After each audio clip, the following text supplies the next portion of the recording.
नैबे आमलायगुरि फिल्डआव फैनानै दिनैनि गेजेराव जोङो 6टा जार्सि आरो 6टा बल होनाय जाबाय एबा 6टा क्लाबनो आरो जोंनि मेन उद्देश्यआ बेनो आरो रायजो राजा आरो बयबो रादाबगिरि नायगिरि बिथांमोना बयबो नुखाबाय जोङो बबे उद्देश्यनि थाखाय जों बे जार्सि आरो बलखौ होनाय जादों बयबो रायजो राजा दिनै रादाबावै नायनानै बयबो नुदों मानोना जोंनि मेन उद्देश्यआ जाहैबाय बेनो दानि देरफुनाय सेंग्रा सिख्ला बे सेंग्राफोरनि थाखाय दिनै जोङो थांखि लादों बल जार्सिखौ होनायजों लोगोसे जाहाथे सेंग्राफ्रा दिनै बलफोरखौ मोजां गोसो होनानै जाहाथे गेलेनायजों लोगोसे जाहाथे दानि सेंग्राफ्रा जाहाथे मोजां बल गेलेनायजों लोगोसे जाहाथे मोजां प्लेयार ओंखारो प्लेयार जानायजों लोगोसे दिनै एबा डिस्ट्रिक्ट लेभेल एबा स्टेट लेभेल बेबायदि गेलेनानै जाहाथे गाव गावनि लाइफफोरखौ जाहाथे दाना लानो हायो दा बेफोरखौ उद्देश्यखौ जों नायनानै एबा सावरायनायनि गेजेरजों बे खामानि हाबाफारिखौ जों मावगासिनो दङ आरो आंनिफ्राय दिनै बेखौनो खावलायनाय एबा जोंनिफ्राय दिनै बे बल जार्सिखौ मोननायजों लोगोसे दिनै जेसेबां क्लाबाव मोनबाय बे बिथांमोना जाहाथे बे फुटबल गेलेगिरि बिथांमोना जाहाथे मोजां गेलेनानै जाहाथे प्लेयार जानाय लोगोसे जाहाथे बे आरो लोगोसे दिनैनि जोंनि मेन उद्देश्यआ बेनो मानोना बे बल जार्सि होनाया माने आजिखालि सेंग्राफ्रा दिनै बेफोरबायदि गेलेनायफोरनिफ्राय गोजान जानानै आरो फरायनायनिफ्राय गोजान जानानै दिनै मेक्सिमाम जों नुनो मोनो दिनैहाय माने फेग्रा बुस्थुफोरखौ बाहायो दा बे फेग्रा बुस्थुफोरखौ जोङो बेफोरनिफ्राय गोजान खालामनो थाखाय दिनै जों सेस्था खालामगासिनो दं बे हाबाफारिखौ जों मावगासिनो दं दिनै बल जार्सि होनायनि मेन उद्देश्यआ बेनो जोंनिफ्राय बेनो खावलायनाय जाहाथे बिथांमोना फेग्रा बुस्थु एबा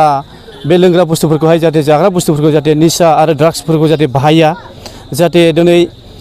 बयबो बिमा बिफा मोनसे थांखि थायो बेखौ आङो दाखालिनि रादाबफोरजोंबो आङो फोरमायबाय बुंहरबाय रायजो राजा नायगिरि बिथांमोनाबो मिथिबाय दिनै बिमा बिफाया बेनो गाव गावनि फिसाफोरखौ दिनै मोजां जाजानो थाखाय हास्थायो दिनै स्कुलफ्राव थांनो थिनहरो नांगौमानि लेखा एडमिसन होयो बिमा बिफाया जाहाथे आंनि फिसाया सासे मोजां मानसि जानो हायो खोमा एबा आंनि फिसाया बेबायदि फरायनायफोरजों एबा गेलेनायनि बिथिंफोरजों जाहाथे मोजां प्लेयार जानायजों लोगोसे आरो फरायनायजों लोगोसे बेबायदिनो आंनि फिसाया जाहाथे मोजां समाजनि मावग्रा एबा बेबायदिनो गोरिब गुन्द्राफोरनि सासे मावग्रा सासे दैदेनगिरि जाहाथे जानो हायो खोमा होननानै दिनै बेबायदि मोनसे सिन्था खालामनानै दिनै फिसाफोरखौ खांनाय जायो आरो फिसाफोरखौ फोरोंनाय जायो दा बे फिसाफ्रा दिनै बे समाव जाहाथे बिमा बिफानि सनमानखौ जाहाथे लाखिनो हायो दिनै बे बल आरो जार्सिखौ मोननायजों लोगोसे मोजां गेलेनायजों लोगोसे जाहाथे बे फेग्रा बुस्थुफोरनिफ्राय जाहाथे गोजान जायो होननानै आं बिथांमोननि सायाव खावलायनाय थादों आरो बिथांमोनाबो दिनै बे 6टा जे क्लाबनि गेलेगिरि जे बिथांमोन प्लेयारफोर सेंग्राफ्रा दिनै खोथा होदों दिनै जोङो राननायनि सिगां जोङो फंनैसो जों बाथ्राफोरजों बिथांमोनखौ बानजायबाय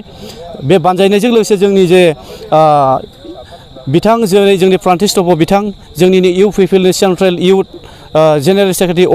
बिथाङा फंनैसो बुंलांबाय दिनै बे जार्सिखौ मोननाय लोगोसे जाहाथे मोजां नोजोर होनानै जाहाथे मोजां गोसो होनानै जाहाथे खेलाफोरखौ गेलेनायजों लोगोसे जाहाथे साफा प्लेयार जानो हायो आरो गाव गावनि बिमा बिफानि साननाय एबा हास्थायनायखौ पुरन खालामनानै जाहाथे बिमा बिफाखौ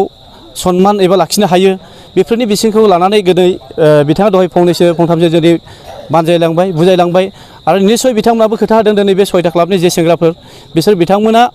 खोथा होदों दिनै जोङो मोजां गेलेगोन गोसो होगोन जों गेलेनायफोराव एबा फरायनायफ्रावबो जों गोसो होगोन जोङो फरायनायफोरखौबो जों गोसो होनानै दिनै जों गाव गावनि बिमा बिफानि जे हास्थायनाय थांखिफोरखौ जों पुरन खालामनो थाखाय जों सेस्था खालामगोन आरो दिनै जोंखौ खोथा होबावदों बिथांमोना दिनै जोंनि जे हाबाफारि मावदों बेखौ बिथांमोना जोंनि सायाव हामजानाय थादों एबा जोंखौ बिसोरो सनमान होदों आदोर खालामदों दिनै बे आमलायगुरि फिल्डआव बिथांमोना दिनै खौसे जानानै आरो बिथांमोना बेबादिनो जोंनि सायाव माने जोबोर हामजानाय थादों आरो बिथांमोनाबो जोंनि दिनै जार्सिफोरखौ नाजावनानै दिनै बिथांमोनाबो आरो मोजां गेलेगोन आंनि गोसो सिंनिफ्राय आरो जोंनि गोसो सिंनिफ्राय जोङो बिथांमोनखौ आसा आरो भरसा खालामदों बिथांमोना मोजां गेलेगिरि साफा ओंखारगोन होननानै बेबायदि आरो जोंनि दिनै जे थांखि जोंनि बे फुटबल आरो जार्सि होनायनि थांखिया दिनैसिम मोनबेसे क्लाबनो होखो आरो गासै बेसेबां क्लाबनो होनायनि थांखि दं दिनैसिमाव जोङो टटेल दिनैनि 6टाखौ लानानै टटेल 37 क्लाब जाबाय जानो हागौ डायरियाव नायनांगोन 37 जाबाय दाखालि 31 दिनै 6टा क्लाब मथा मथि 37 आरो टटेल दिनैहाय बुंस'नो हाया आरो माने रानलांबाय थागोन नालाय मथा मथि जेसेबांसिम कन्टेक्ट लादों बे कन्टेक्टखौ लानायजोंखौ होयोब्ला मथा मथि आंनि लिस्टआव दिनै 48टा दं क्लाब दा बे बिथांमोनखौ होजोबनांगौब्ला आरो दा होजोबगोन आङो आंनि गोसोआव बेखौ सानदों आरो आङो दाखालि दावागुरि क्लाबाव बुंनाय जाखादों बे रादाबनि थ्रुयै जाहाथे आङो मोनफ्रोमबो क्लाबा जे